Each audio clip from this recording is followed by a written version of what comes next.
السلام عليكم. ازيكم حبايبي اصحابي؟ عاملين ايه؟ كل سنه وانتم طيبين. تعالوا نشوف الوصفه الجميله دي، كيكه بالشوكولاته بطريقه جديده. لا كيكه تايجر ولا كيكه العود ولا كيكه الشوكولاته الكتيره فيها. انا حبيت اراضي الكل واعملها بيضه وفي نفس الوقت فيها شوكولاته، لان عندي جزء هنا ما بيحبش الشوكولاته كتيره فيها، فانا فضلت ان اعملها كده بالشكل ده، ودايبه في البق بتدوب جميله جدا. وهنتعال نشوف وسهله جدا وبسيطه وما خدتش وقت. وهوريكم الجنش ده انا عملته ازاي، الجنش بالشوكولاته اللي على وشها ده انا عملته ازاي. دي كيكه انا ده مش محروقه، دي الكاكاو كان على الوش، الشوكولاته كانت على الوش فهي غامقه كده. خرمتها بالعيدان.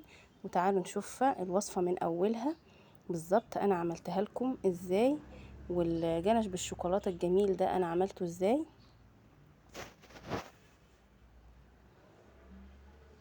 سخن مولع بيطلع دخان اهو باين عليه. احب اقول لكم اللي ما يعرفش قناتي واللي اول مره يشوفها لغايه دلوقتي يعمل لايك ويشير الفيديو، وهيعجبكم جدا ان شاء الله. ووريكم الكيكه الجميله دي الدايبه في البق. وانا بعمل يوميات هبه، انا يوميات هبه. انزلي اعملي لايك وفعلي الجرس عشان يوصل لك كل جديد بعمله. واحب اتشكر كل اصحابي وحبايبي وكل جديد دخل في قناتي. وبتشكركم جدا وبفتخر بيكم، يا رب يديمكم نعمه في حياتي. ويلا نبدا الوصفه بتاعتنا بسرعه عشان ما اطولش عليكم. هنجيب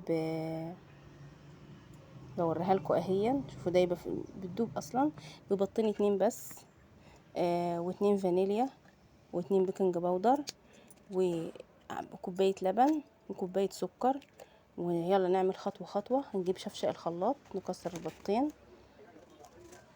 ونحط السمنه ونحط السوائل كلها في الخلاط ونضربها ضربتين.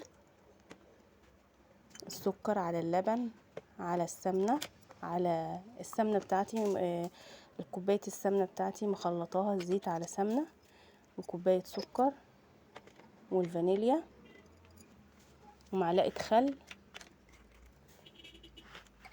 وفي ناس بدل ما بتحط، انا ممكن بدل ما احط يعني معلقه الخل ممكن احط بشره ليمونه، بتدي نكهه جميله وبتضيع زفاره البيض وما بيبينش اصلا البيض فيها خالص. ومعلقه الخل بتقوم بهذا الدور بردك. نضربها ضربتين في الخلاط. على ما نضربها في الخلاط تعالوا نشوف هنجهز الدقيق بتاعنا. هنعبر الكوبايات الدقيق بتاعتنا بالكوبايات المعياريه. بالظبط خدت مني 3 كوبايات دقيق، ولازم يكونوا منخولين عشان يخشوهم هوا كده وهو ايه وانتوا بتنخلوه. تمام. نخلت الدقيق وجهزته. احط عليه البيكنج باودر بتاعي كل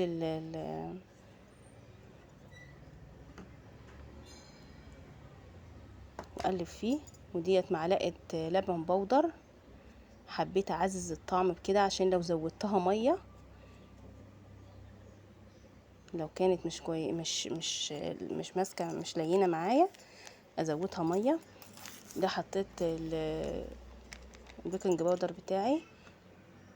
انا استعملت كيسين على فكره، لان الكيس ما بقاش يعمل اي حاجه، مش زي زمان كان الكيس بيعمل سريع كده ويفور. ضربت اهون في الخلاط. هننزل بالسوائل بقى على الدقيق، على المواد الجافه بتاعتي هننزل بها بالسوائل اللي ضربناها في الخلاط، البيض والسكر واللبن والسمنه والفانيليا، ننزل بيها على الدقيق ونقلبهم بقى تقليبه كويسه.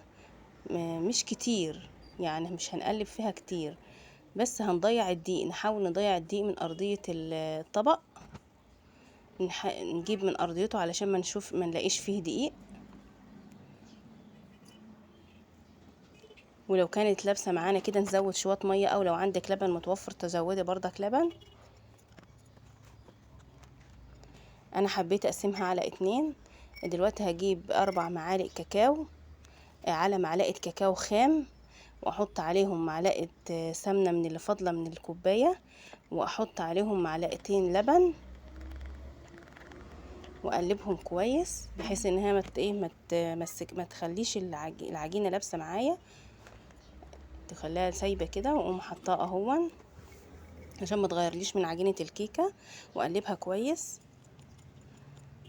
كده. قسمت الكيكة قسمتها على طبقين، طبق ابيض وطبق كاكاو.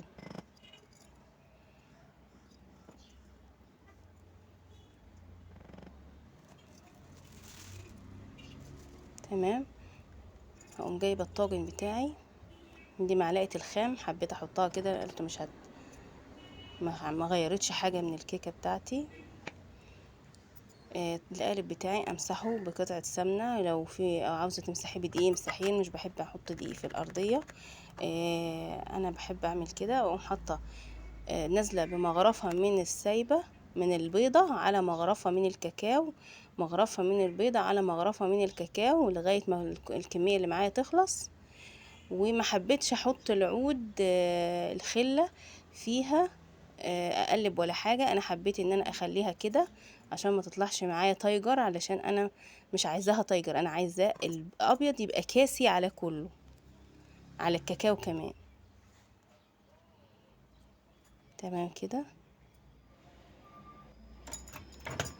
حتى ما حبيتش احطها في الفرن النوبادي، حطيتها في الميكرويف، خدت بالظبط 15 دقيقه معايا في الميكرويف، مستغرقتش وقت زي الفرن عندي. الفرن عندي بتغيب شويه فيه على حسب فرن كل واحد.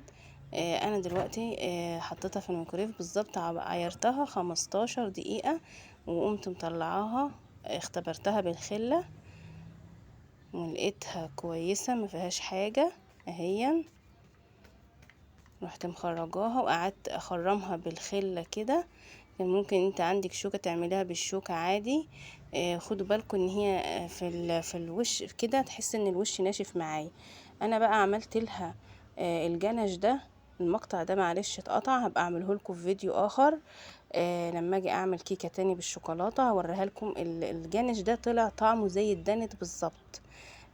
حطيت كاكاو، معلقتين كاكاو على معلقتين دقيق، على معلقة نشا، على كوباية لبن، وقلبتهم على النار شوية لغاية ما تقلب القوام ده. ونزلت بقى وهي سخنة على الكيكة، ما تخافوش ما تقلقوش مش هيجرالها حاجة. علشان اصلا الوش ناشف عندي، الوش طالع الميكرويف مطلعه ناشف عندي، فهو الجنش ده طراه وخلاه جميل. ما سقتهاش لبن اول ما طلعت كده ما سقتهاش اي حاجه. انا حطيت الجنش ده فيه لبن وفيه كاكاو وفيه كل حاجه، وطعمه كان لذيذ جدا. وكانوا يقولوا لي يا ماما انت حاطه عليها دانت، انت ما بعتناش اشترينا دانت. بس بصراحه انا هوريهولكم كان جميل جدا. تعرفوا تعملوا الدانت في البيت ازاي؟ جميل جدا جدا. سبتها لما بردت بقى، وبعدين رشيت على وشها كاكاو، دخلت على وشها كده معلقتين كاكاو عشان اما اقطعها. ولما نشفت بقت جميله، هوريها لكم دلوقتي. وحطيت على وشها كاكاو وقطعتها. نحط مع بعض الكاكاو دلوقتي.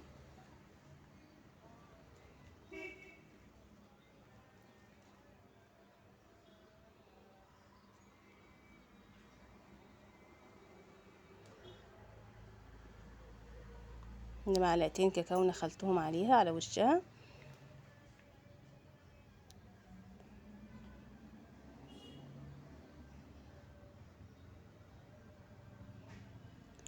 جميله جدا، كان كوبايه شاي على الفطار، للعشاء، جميله جدا. ودايبه في البق بتدوب كده، دوب من نعومتها وجمالها من جوه. المقادير بالظبط طلعت جميله ومظبوطه، ومره في مره الواحد بيتعلم وتطلع الحاجه جميله جدا معاه. يلا اعملوا لي لايك وشيروا الفيديو. وكده الفيديو بتاعنا خلص، ويلا نوريكم الكيكه طالعه عامله ازاي.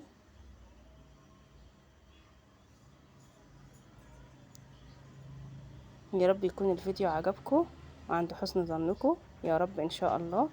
والسلام عليكم ورحمة الله.